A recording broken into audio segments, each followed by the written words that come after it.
I rather like the BBC HBO co-production Rome.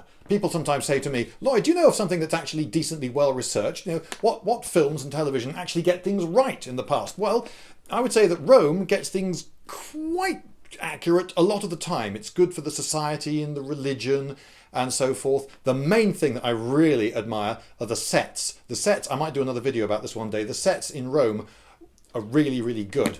The costumes, however, are a bit the history is mostly correct. Don't watch it for the battles, though. The battles are really, oh dear. But anyway, there are three main strands to the plot. There's the famous history, you know, what Caesar and his lot are getting up to, the big battles, the rivalry with Pompey and all that sort of stuff. Then there's the behind the scenes, what's going on in the homes of those famous people, particularly with their wives and sisters, the women of the family. And there's a bit of an upstairs, downstairs as well, because there are the patricians, the rulers, and there are their servants and what they're up to.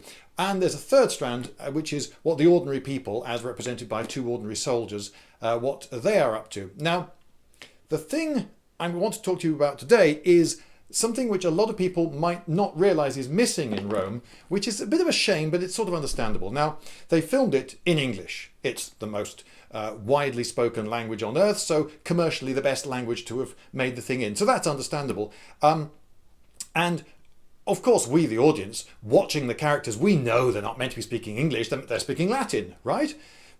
But actually, a lot of them, much of the time, wouldn't have been speaking Latin to each other. Now, we may think that Latin, surely that was the language of the Roman Empire. Romans spoke Latin, right? Well, not the educated rich ones, not the patricians, not most of the time. You see, Greek was the language of the educated elite. And when one very, very posh patrician was having a word with another very posh patrician in the privacy of their own home, they would probably have been speaking Greek. A lot of people had Greek-speaking slaves, and these slaves would often be very highly educated and valued. Greek was the language of learning, of poetry, of medicine, of science, all those sort of things. It was the language for the elite. And we miss out on this language barrier in Rome because the servants very often would not have understood a word that their masters were saying. And that language barrier is quite socially significant, and it's a shame that we miss out on that. So the servants in Rome all speak English, and their masters all speak English. And so that major aspect of society that would have had quite an interesting effect on the relationships between these various characters portrayed, that's all lost to us. So there you go. A lot of ancient Romans actually spoke Greek. At least the posh, educated ones did. And it's not a unique thing for the rulers to speak a different language from the ruled. The Romanovs, for instance, the Romanovs of Russia, you may think that those people who were overthrown in 1917 in the revolution and so forth and slaughtered in the palace, that they all spoke Russian. Well, most of them knew Russian, and they could have understood what their servants were saying to each other, and they could have given their servants instructions in Russian. But actually, when speaking to each other, the main language that they spoke was French. It's said that when Emperor Hirohito actually went on radio for the first time and broadcast to the nation in 1945, saying words that meant something like, the war situation has not necessarily turned to our advantage, most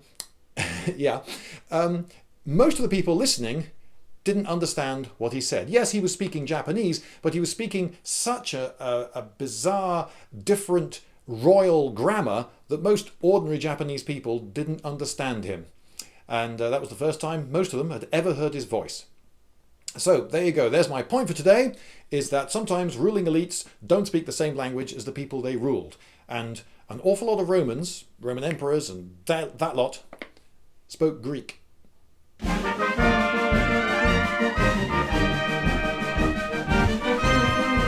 Lindybeige!